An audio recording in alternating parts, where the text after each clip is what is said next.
সবাইকে স্বাগত জানাচ্ছি চ্যানেল 24 এর সাপ্তাহিক আয়োজন কানাডা ডায়েরিতে। আর সঙ্গে আছি বরাবরের মতো আমি বনাকুর মুস্তাফা, কানাডার টরন্টো থেকে। কানাডার প্রাদেশিক নির্বাচনে ফের পার্লামেন্ট সদস্য নির্বাচিত হয়েছেন বাংলাদেশি বংশোদ্ভূত ডলি বেগম। অন্টারিওর এই আগাম নির্বাচনে 42.9% ভোট পেয়ে স্কারব্রো সাউথ ওয়েস্টের এমপি নির্বাচিত হয়েছেন তিনি। অন্টারিও নিউ ডেমোক্রেটিক পার্টির সদস্য ডলি বেগম এ নিয়ে টানা তৃতীয়বারের মতো প্রাদেশিক আইন প্রণেতার দায়িত্ব নিচ্ছেন। 2018 সালে প্রথমবার প্রাদেশিক নির্বাচনে জয়ী হন তিনি। কানাডার অন্টারিও প্রাদেশিক নির্বাচনে আবারও নির্বাচিত হয়েছেন বাংলাদেশি বংশোদ্ভূত ডলি বেগম। অন্টারিওর 40তম সংসদ নির্বাচনে টরন্টোর স্কারবরো সাউথ ওয়েস্ট নির্বাচনী আসন থেকে নিউ ডেমোক্রেটিক পার্টি এনডিপির প্রার্থিতায় তৃতীয়বারের মতো সংসদ সদস্য নির্বাচিত হন বাংলাদেশি বংশোদ্ভূত কানাডিয়ান এই রাজনীতিবিদ। ডলি 2018 সালের প্রাদেশিক নির্বাচনে প্রথম এবং 2022 সালে দ্বিতীয়বার নির্বাচিত হয়েছিলেন। কানাডার 3 স্তরের সরকার পদ্ধতির আইন পরিষদে তিনি প্রথম বাংলাদেশি বংশোদ্ভূত Canadian new Democrat. Dolly Begum বাংলাদেশের মৌলভীবাজার জেলায় জন্মগ্রহণ করেন। তিনি পরিবারের সঙ্গে শৈশবে পাড়ি দেন কানাডায় এবং স্কারবরোতে স্থায়ী হন। তিনি টরন্টো বিশ্ববিদ্যালয় থেকে রাষ্ট্রবিজ্ঞানের স্নাতক এবং ইউনিভার্সিটি কলেজ লন্ডন থেকে উন্নয়ন, প্রশাসন ও পরিকল্পনা বিষয়ে স্নাতকোত্তর ডিগ্রি অর্জন করেন। নতুন আসা অভিবাসী ও কমিউনিটির প্রতি আন্তরিকতাই ডলি বেগমের এই সাফল্য এনে দিয়েছে বলে জানিয়েছেন টরন্টোতে বসবাসরত প্রবাসী বাংলাদেশিরা। নাগরিকদের সমস্যা, বাংলাদেশি কমিউনিটির সমস্যা এবং জনস্বার্থ নিয়ে কাজ করার মতো বিভিন্ন পদক্ষেপে তিনি ব্যাপক জনপ্রিয়তা ও প্রশংসা কুড়িয়েছেন। আবারও বাণিজ্য নীতিতে কড়া অবস্থান নিচ্ছে যুক্তরাষ্ট্র। মঙ্গলবার থেকে কানাডা ও মেক্সিকোর উপর নতুন শুল্ক আরোপের ঘোষণা দিয়েছেন প্রেসিডেন্ট ট্রাম্প। তিনি জানান, চীন থেকে আমদানির উপর শুল্ক দ্বিগুণ করা হবে। এছাড়া পারস্পরিক শুল্কের অংশ হিসেবে ইউরোপীয় ইউনিয়নের উপরও 25% শুল্ক আরোপ করা হবে বলে জানান তিনি। ফের বাণিজ্য নীতিতে কড়া অবস্থান নিচ্ছে যুক্তরাষ্ট্র। এই সপ্তাহে কানাডা ও মেক্সিকোর উপর নতুন শুল্ক আরোপের ঘোষণা দিতে পারেন প্রেসিডেন্ট ট্রাম্প। তিনি জানান, এবারও ছাড় নেই চীনের। দেশটি থেকে আমদানির উপর শুল্ক দ্বিগুণ করা হবে। এছাড়া পারস্পরিক শুল্কের অংশ হিসেবে ইউরোপীয় ইউনিয়নের উপরেও আরোপ করা হবে 25% শুল্ক। মঙ্গলবার এই ঘোষণা দেওয়া হলে সেটি বাস্তবায়ন হতে পারে পরের মাসে এপ্রিলের 2 তারিখে। তবে কোনো দেশই সহজে মেনে নেয়নি এই পরিকল্পনা। ট্রাম্পের শুল্ক আরোপের ঘোষণার বিরুদ্ধে জোরালো প্রতিক্রিয়া জানিয়েছে ইউরোপীয় ইউনিয়ন। 25% শুল্ক কোনোভাবেই মেনে নেওয়া হবে না বলে জানায় ইইউ। এ সপ্তাহেই ট্রাম্পের এই সিদ্ধান্তের কড়া সমালোচনা করেছেন কানাডার প্রধানমন্ত্রী জাস্টিন ট্রুডো। তিনি বলেন, শুল্ক আরোপ করলে কঠিন জবাব দেবে তার দেশ। তবে প্রতিবেশীর সঙ্গে বাণিজ্য যুদ্ধে জড়াতে চায় না কানাডা। এরপরও দেশের অর্থনীতি রক্ষায় যে কোনো পদক্ষেপ নিতে প্রস্তুত অটোয়া। বাণিজ্য বিশেষজ্ঞরা বলছেন, নতুন শুল্ক কার্যকর হলে কানাডা ও মেক্সিকো থেকে আমদানি হওয়া পণ্যের দাম বাড়তে পারে, বিশেষ করে গাড়ি শিল্পে। এর ফলে মূল্যস্ফীতির আশঙ্কাও রয়েছে বলে জানান তারা। ট্রাম্পের এই পদক্ষেপ যদি বাস্তবায়িত হয়, তবে তা বৈশ্বিক বাণিজ্য ব্যবস্থায় বিশাল অস্থিরতা তৈরি করতে পারে বলেও মনে করছেন বিশ্লেষকরা। এর আগেও যুক্তরাষ্ট্রের প্রেসিডেন্ট হিসেবে দায়িত্ব নেয়ার 2 সপ্তাহের মাথায় কানাডা, মেক্সিকো ও চীন থেকে পণ্য আমদানিতে বাড়তি শুল্ক আরোপের ঘোষণা দেন ডোনাল্ড ট্রাম্প। তবে শেষ মুহূর্তে তা স্থগিত করেন তিনি। মূলত কানাডার প্রধানমন্ত্রী জাস্টিন ট্রুডো ও মেক্সিকোর প্রেসিডেন্ট ক্লডিয়া শেইনবাউমের সাথে কয়েক দফা ফোনালাপের পর সেবার হয় এ সমঝোতা। সমঝোতা অনুযায়ী কানাডা ও মেক্সিকো 1 মাস সময়ের মধ্যে সীমান্ত নিরাপত্তা ও মাদক পাচার কমিয়ে আনতে পদক্ষেপ নিতে রাজি হয়। চুক্তিমতে কানাডা একজন ফেন্টানিল জার নিয়োগ দেবে আর সীমান্তে 10,000 সেনা পাঠাতে রাজি হয় মেক্সিকো। ফের ভিসা নিয়ে কঠোর অবস্থানে কানাডা। দেশটির প্রশাসন নতুন একটি ভিসা নীতি গ্রহণ করেছে, যাতে ভারতীয়দের ভিসা বাতিল হওয়ার আশঙ্কা তৈরি হয়েছে।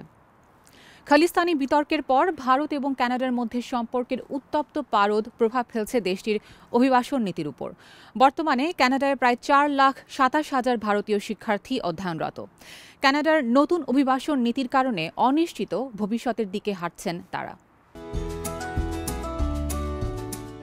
সহজ ভিসা নীতির কারণে অভিবাসন প্রত্যাশীদের কাছে জনপ্রিয় কানাডা, কিন্তু অতিরিক্ত অভিবাসীর কারণে বিভিন্ন খাতে চাপ তৈরি হওয়ায় একের পর এক নতুন পদক্ষেপ নিচ্ছে দেশটি। সম্প্রতি আবারও ভিসা নীতিতে পরিবর্তন এনেছে তারা।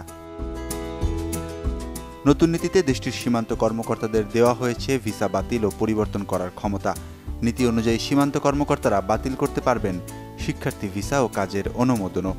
শুধু তাই নয়, সীমান্ত থেকেই নিজ দেশে ফেরত পাঠিয়ে দিতে পারবেন বিদেশি কর্মী ও শিক্ষার্থীদের।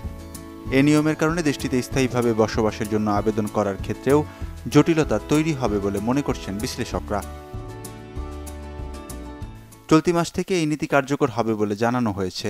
নতুন ভিসা নীতিতে বলা হয়, কানাডার সীমান্ত কর্মকর্তারা এখন ইলেকট্রনিক ট্রাভেল অথরাইজেশন ও অস্থায়ী বসবাসের নথি প্রত্যাখ্যান বা বাতিল করতে পারবেন।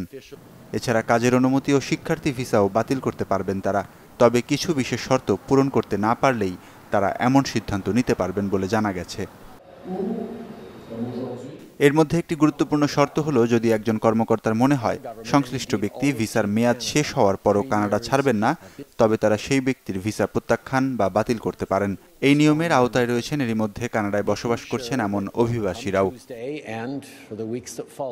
এমনকি কর্মকর্তারা প্রয়োজনে মনে করলে শিক্ষার্থী ও কর্মীদের সীমান্ত থেকে নিজ দেশে ফেরত পাঠিয়ে দিতে পারবেন। নতুন এই ভিসা নীতি চলতি মাস থেকে কার্যকর হয়েছে বলে জানা গেছে। বিশ্লেষকরা বলছেন, এই নিয়মের কারণে অনিশ্চয়তা তৈরি হয়েছে অভিবাসীদের মধ্যে। বিপদে পড়তে পারেন হাজার হাজার আন্তর্জাতিক কর্মী ও শিক্ষার্থী। এর আগে অভিবাসী নিয়ন্ত্রণের পদক্ষেপ হিসেবে গেল বছরের নভেম্বরে student direct stream visa program বন্ধ করে দিয়েছিল কানাডা। বিশ্বের শীর্ষ ধনী ইলন মাস্ক কানাডার স্বার্থের বিরুদ্ধে কাজ করছেন এমন অভিযোগ তুলে সে দেশের লাখো মানুষ তার কানাডার নাগরিকত্ব বাতিল করার দাবি তুলেছেন। সম্প্রতি এ দাবিতে একটি পিটিশন খোলা হয়েছে এবং এখন পর্যন্ত ওই পিটিশনে সই করেছেন 2.5 লাখের বেশি মানুষ। বিশ্বের শীর্ষ ধনী ইলন মাস্ক কানাডার স্বার্থের বিরুদ্ধে কাজ করছেন এমন অভিযোগ তুলে সে দেশের লাখো মানুষ তার কানাডার নাগরিকত্ব বাতিল করার দাবি তুলেছেন। চলতি সপ্তাহে এ দাবিতে একটি পিটিশন খোলা হয় এবং প্রথম 5 দিনেই 2.5 লাখের বেশি মানুষ সেই পিটিশনে সই করেন। দ্বিতীয় মেয়াদে ক্ষমতায় এলে যেন আগ্রাসী রূপ ধারণ করেন ট্রাম্প, তার কিছু পদক্ষেপে যুক্তরাষ্ট্রের সাথে কানাডার সম্পর্কের অবনতি হয়েছে। ট্রাম্প প্রশাসনের প্রভাবশালীর ভূমিকায় রয়েছেন মাস্ক। তার বিরুদ্ধে পিটিশনে বলা হয়, তিনি কানাডার জাতীয় স্বার্থের বিরুদ্ধে কাজ করছেন এবং দেশটির সার্বভৌমত্বকে ক্ষুণ্ণ করছেন। মাস্কের জন্ম দক্ষিণ আফ্রিকায়। তিনি যুক্তরাষ্ট্র ও কানাডার উভয় দেশের নাগরিক। নাগরিকত্ব বাতিলের নজির প্রথম নয় কানাডায়। নিয়ম অনুযায়ী যদি কেউ প্রতারণা করেন, নিজের সম্পর্কে মিথ্যা তথ্য দেন অথবা অভিবাসন বা নাগরিকত্ব পাওয়ার আবেদনে ইচ্ছে করে তথ্য গোপন করেন, তবেই কেবল তার নাগরিকত্ব বাতিল করা হতে পারে।